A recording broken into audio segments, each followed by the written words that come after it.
अंश और प्रार्थना माँ की आरती करते हैं। सभी लोग मन से माँ की आरती में मग्न होते हैं। आरती खत्म होने पर लीला बताती है, आज रात की आरती तक मेरा व्रत रहेगा। सरिता थोड़ी चौंक कर बोलती है, आप इस उम्र में भी व्रत रखती हैं?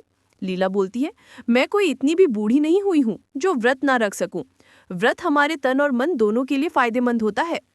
लीला हमारे पूर्वजों की बात बताती है कि उन लोगों ने व्रत को धर्म के साथ जोड़ा है ताकि हम खुशी खुशी व्रत भी रखें और हमारी सेहत के लिए भी अच्छा हो। अनुपमा लीला की बातों से सहमत होती है और सभी को बताती है, आज की नवरात्रि हम घर पर ही मनाएंगे और कल सुबह सुबह हम रोड ट्रिप पर निकल जाएंगे। सभी बहुत खुश होती हैं और अपनी पैकिंग करने चली जाती हैं। लीला अनुपमा को रोककर अपनी चिंता जाहिर करती है कि इस ट्रिप में सिर्फ हम औरतें जा रही हैं और रास्ते में हमें चोर लुटेरों की ऐसे बुलाइए, मुझे अच्छा लगता है। लीला कहती है कि ट्रिप से वापस आने के बाद तुम मुंबई वापस मत जाना। अनुपमा चौंक जाती है।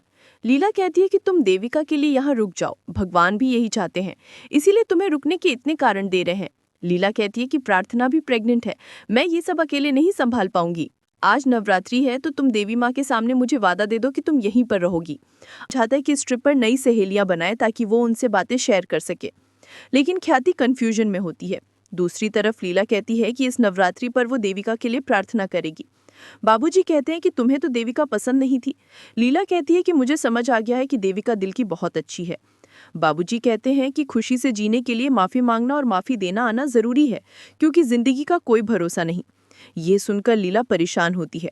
बाबूजी लीला से कहते हैं कि अगर उसे किसी से माफी मांगनी है तो यही सही वक्त है। इसके बाद अनुपमा लीला को देखती है तो लीला दामिनी को याद करती है और उससे माफी मांगती है।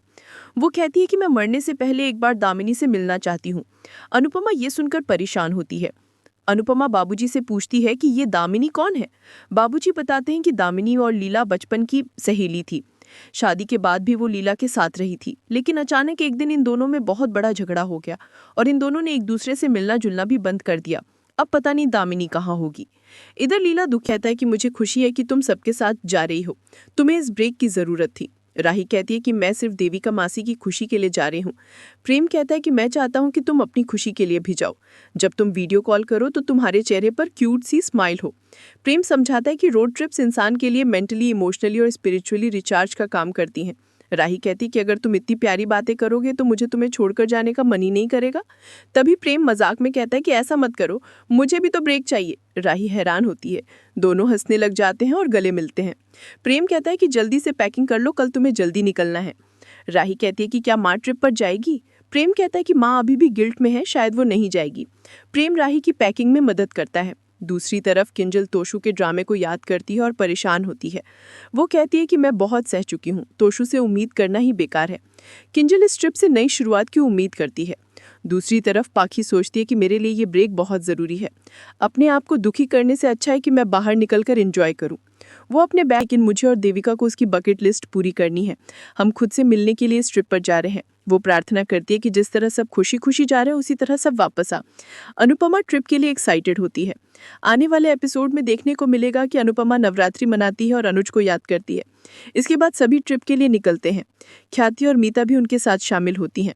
अनुपमा भगवान से प्रार्थना करती है कि कोई दुविधा ना आए। तभी उनकी बस को झटका लगता है। सभी डर जाते हैं। आपको क्या लगता है, क्या इस ट्रिप की वजह से अनुपमा और राही के बीच की दूरियां कम हो सकेगी? कमेंट